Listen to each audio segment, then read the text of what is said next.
Olá, amigos. Estamos iniciando o programa Esclarecimentos Oportunos. Nosso programa é uma realização da Sociedade Espírita Francisco de Assis, casa sediada na cidade de São Paulo. E, como sempre, conosco, Milton Felipelli. Tudo bem, senhor Milton? Estamos bem, estou bem aqui, pronto para o nosso programa, satisfeito por estar aqui em nosso estúdio, junto de todos os nossos técnicos, colaboradores. E vamos pronto aí para realizar mais um programa Esclarecimentos Oportunos. Pela oportunidade, desejar a todos os nossos amigos ouvintes, assim como os espectadores, que os bons espíritos nos ajudem sempre. Bom, senhor Milton, vamos aqui atender a mais uma solicitação que diz assim: gostaria de saber se todos os espíritos se preocupam com as suas encarnações, ou reencarnações, como alguns podem dizer. Essa pergunta foi feita também por Allan Kardec. Isso, está lá vejam também como no livro ele, dos espíritos, né? Como ele, nesse aspecto de volta do espírito ao corpo, ou à vida corporal, ele procurou, dentro da possibilidade, extrair o máximo possível dos espíritos superiores. Na medida que ele perguntou, eles responderam. Então, existe uma correspondência muito grande entre a forma como Allan Kardec examinava essa matéria e como os espíritos também apresentavam as suas explicações. Mas então eu vou começar dizendo assim, Coelho, quando nas reuniões chamadas, reuniões mediúnicas, né? Porque reunião mediúnica, propriamente dito, mediúnica, reunião, esse adjetivo qualificativo não existe. Mas como se costumou chamar as reuniões de mediunidade nas casas espíritas, que é um momento de relacionamento entre os homens e os espíritos através das suas manifestações, quando nessas reuniões, e você sabe muito bem disso, os espíritos demonstram, na conversação com eles a gente percebe, eles não têm noção de que estão desencarnados. Muitos não mesmo. Eles não têm noção, para eles é uma coisa estranha a gente falar disso, e às vezes até muito dificultoso você iniciar um diálogo com o espírito quando ele pensa ou sente ou desenvolve pensamentos de que ainda está na vida material, na vida corporal. Então, esse fenômeno, do lado de lá, ele é igual a essa situação dos espíritos que entram na faixa da encarnação. Porque, para responder essa pergunta, primeiro nós temos que dar uma explicação que nós demos em um programa anterior por absoluta necessidade. Então, hoje, talvez seja interessante a gente começar dizendo o seguinte: você sabe quais são os espíritos que vão encarnar na sua família? Se você é pai, se você é mãe, se é avó. Você sabe como é que funciona isso? Porque muitos espíritos dizem assim: eu não pedi para nascer. Pode não ter pedido mesmo, mas é que a encarnação ou reencarnação é uma lei natural, é uma lei divina, uma lei do Criador, uma lei de Deus, para propiciar ao espírito novas oportunidades dele seguir em frente a sua escalada evolutiva. São 5 as leis prioritárias naturais, e nós sempre falamos aqui, desde o trabalho feito por Antônio Coelho Filho como laboratório na comunicação, do curso Espiritismo Agora. São 5 as leis prioritárias: a lei de imortalidade, a lei de evolução, a lei de reencarnação, a lei de livre-arbítrio e a lei de causalidade, ou causa e efeito. Então, olha, imortalidade, evolução, reencarnação. elas estão e se implicam mutuamente, essas leis. Aqui envolve todas a causalidade, a lei de causa e efeito. A gente aprendeu isso.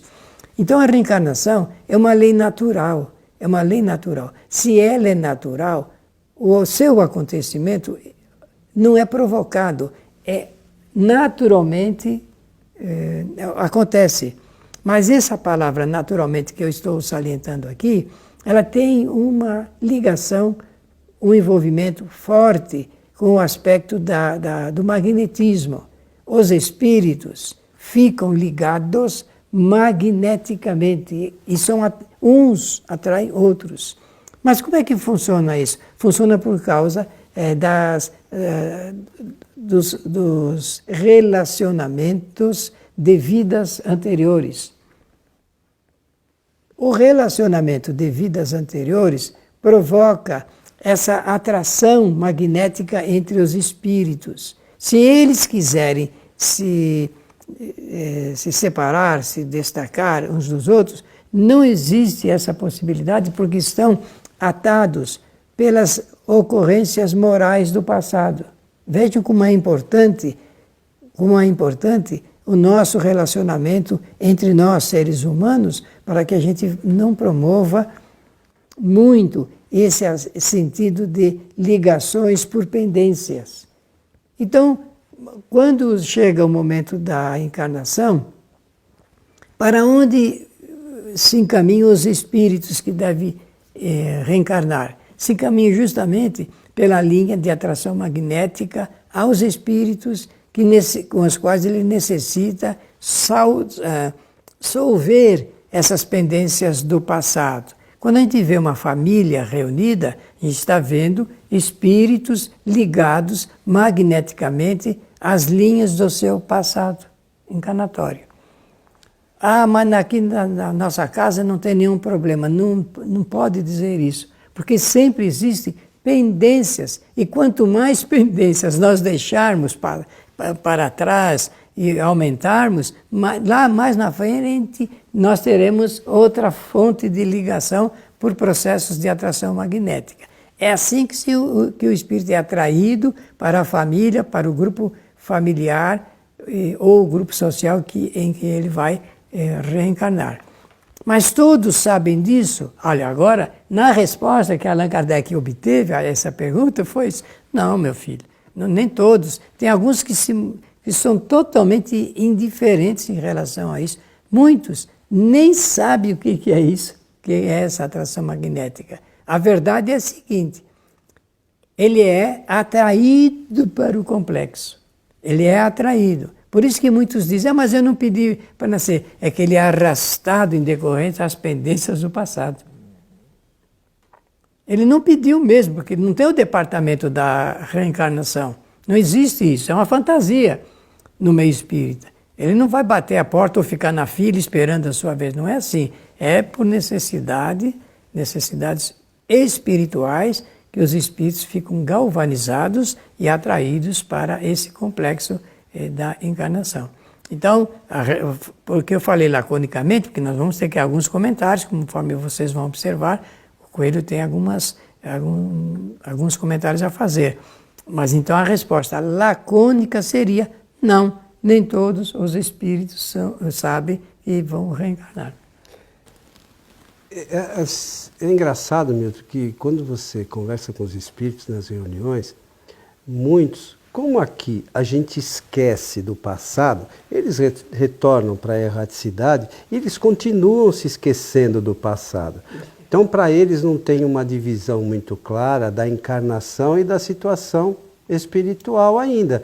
Muitos, como você já mencionou, e nós já falamos aqui em outras ocasiões, eles se supõem ainda vivos, né? Encarnados. Vivos, que eu digo, é encarnados. Né? E aí você pergunta para ele, mas onde você estava? Eu estava lá, ou estava andando por aí e tal. Eles não sabem exatamente o que podem fazer, para onde ir, com quem falar. Então eles ficam como se fossem meio andarilhos muitos, né? Ficam para lá e para cá perambulando e tentando algumas vezes se relacionar com alguns espíritos, que pensam do mesmo jeito, né? E às vezes vão a locais que tem reuniões, é natural isso. Aos centros espíritas, alguns também magneticamente são trazidos, porque a gente não sabe como se processa ainda, ou pelo menos não sei. A providência divina acha que para aquele chegou o momento de ser auxiliado e eles são trazidos para serem orientados. E aqui, e nas outras casas, claro que também, a gente informa esses espíritos as possibilidades que ele tem de dar continuidade, de evolução e essas coisas todas. Mas o grande drama é que a gente tem que lembrar que a maioria de nós ainda somos espíritos imperfeitos, quase todos. Opa, né? Vivemos num planeta de provas e expiações. Pois é, e somos espíritos imperfeitos. A grande maioria não tem conhecimento sequer da situação espiritual. Então, às vezes a gente, alguns aqui encarnados, estão aqui encarnados, nem pensam na situação espiritual, desencarnam, voltam para o mundo espiritual e eles continuam achando que são... Vejam, meus amigos, a situação, né? A importância do trabalho espírita, do esclarecimento espírita. O espiritismo, ele projeta uma luz, um foco de luz no caminho que nós temos que percorrer no entendimento. Então o espiritismo dá condições da gente compreender tudo isso. Coelho falou, agora mesmo, de um espírito ou de muitos espíritos que comparecem por obra da iniciativa e do trabalho dos espíritos protetores. Essa é uma alternativa, Eu vou mostrar outra, porque ficará mais fácil da gente juntando e perceber como são as coisas. Na década de 90, eu realizava alguns trabalhos de diálogo com os espíritos, quando no diálogo entre os espíritos a serem dialogadores, apareceu um rapaz, eu digo rapaz pela forma como ele disse que era a sua vida, não é? Um rapaz baiano, de Salvador, na Bahia. Eu falei, porque sempre o dirigente, ele quer saber como que o espírito chegou até aquele local. Isso é um indicativo importante para ele começar a conversação com o espírito. Então eu perguntei para ele onde que ele se encontrava. Ele disse que estava lá na Bahia, na cidade de Salvador. Eu falei, então, a ele, mas como é que você chegou até aqui? Ele falou, como? Eu tomei o ônibus. O que ele quis dizer? Que tinha lá um ônibus em Salvador, na Bahia, que viria para São Paulo. E ele, com os outros passageiros, entrou no ônibus, porque ele se achava ainda encarnado. E ele entrou no ônibus, deve ter sentado no colo de alguém, né? Porque às vezes o espírito não vê a pessoa física, né? Então ele veio até São Paulo. Mas aí eu perguntei, mas como é que você chegou aqui? Porque nós estávamos em Guarulhos. Como é que você chegou aqui, nessa casa? Ele falou, olha, eu desci do ônibus em São Paulo e andei muito. Até num lugar que eu encontrei essa moça que entrou aqui também. Então o que aconteceu? Ele, em um determinado momento, divisou alguém da sua simpatia e ele então acompanhou aquela moça ou aquela senhora, porque eu nunca procurei saber esse assunto, e ele entrou lá na casa espírita, no centro espírita. Foi assim que ele chegou lá. Então ele não chegou por vontade própria, querendo realmente ser esclarecido espiritualmente, nem nada. O que estava ali era diante de uma situação, porque esse espírito até não é difícil iniciar a conversação para elucidá-lo. Entretanto, o final da elucidação não é numa reunião só que a gente consegue fazer. Muitas vezes não. Ele teria que voltar, como de fato depois ele próprio disse que estava gostando do ambiente. É claro, o ambiente nosso é sempre um ambiente agradável, onde a gente faz preces, onde pede ajuda àqueles que sofrem, não é? Que padecem. E então ele se enturmou ali e quis voltar. Eu falei, você fique o tempo que quiser aqui conosco. É claro que ele poderá ter saído com a mesma pessoa com quem que ele entrou. Pode ser que isso aconteça. Como também pode ser que ele fique lá porque ele não tem noção exclusiva do tempo e que permaneça ali no ambiente até a próxima reunião. Porque vai ter outros espíritos ali que vão ficar conversando com ele e essa história toda. Nós passamos do assunto reencarnação para o assunto da sessão espírita, mas eu acho importante porque a gente aprende muito com isso. Essas reuniões que a gente fala com os espíritos, e se a gente estudar sobretudo a doutrina, mesmo esses espíritos que não têm muito conhecimento, eles trazem informações importantíssimas para a gente. Não são espíritos muito evoluídos, mas você pode perguntar uma série de coisas para eles que está relacionado com as andanças dele. Isso mesmo. Então você pode perguntar para ele, você come?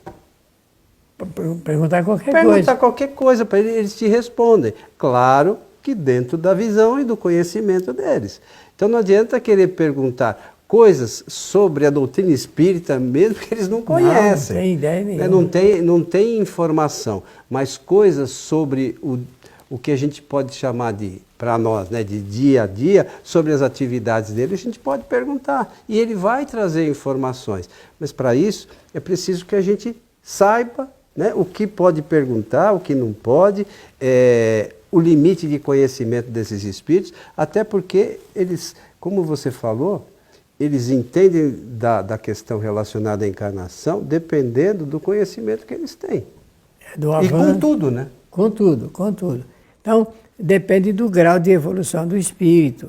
Ele vai compreender um pouco, mas uma coisa interessante, quando chega o momento da encarnação, porque existe um momento em que vai haver preparação magnética para eles entrarem no processo.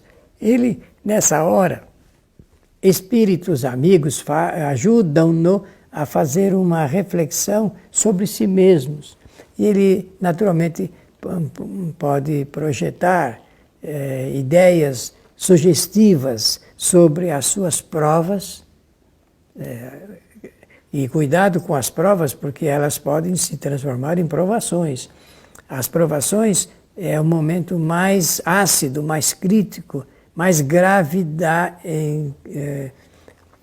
prova. Então, nas provas, o espírito pode realmente fazer essa escolha, a seleção, por alternativa, e se fixar nelas. Então, quando ele encarna, depois elas começam a surgir no seu pensamento e as coisas magneticamente acontecem para favorecer ao espírito ligado com essas provas que ele escolheu. Olha aqui, coisa bastante interessante, é da lei natural, é a bondade, vamos dizer assim, se a gente for muito religioso, então vai dizer assim, é a bondade de Deus pairando sobre os espíritos no processo da encarnação. Pode dizer, eu prefiro sempre falar que existe uma obediência às leis naturais, e essas leis não falham, nunca.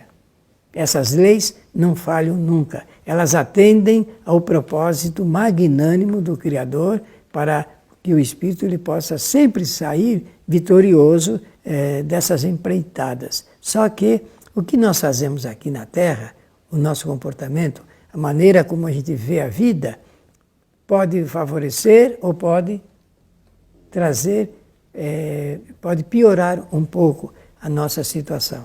Porque nem todos os espíritos são passivos e pacíficos de entender essa lei soberana. Vocês sabem que uma pessoa que diz assim, eu já estou cheio de viver, quero morrer, uma pessoa que usa essa expressão, ela não tem gratidão pela existência, não tem gratidão pela oportunidade. E a reencarnação é uma oportunidade de Deus, digamos assim, para que o espírito possa realmente melhorar-se, evoluir, aumentar o volume do conhecimento moral e intelectual e assim seguir à frente na sua escalada evolutiva. Você sabe, você falou uma coisa agora, eu acho que aquelas pessoas também que falam que não pediram para nascer também têm total desconhecimento da bondade do Criador. Né? É claro, com toda certeza. Né? Porque se tivesse conhecimento das leis naturais, né? Teria gratidão. Teria gratidão, que a reencarnação é uma oportunidade maravilhosa de a gente se redimir, de a gente evoluir, de dar passos no caminho da perfeição relativa.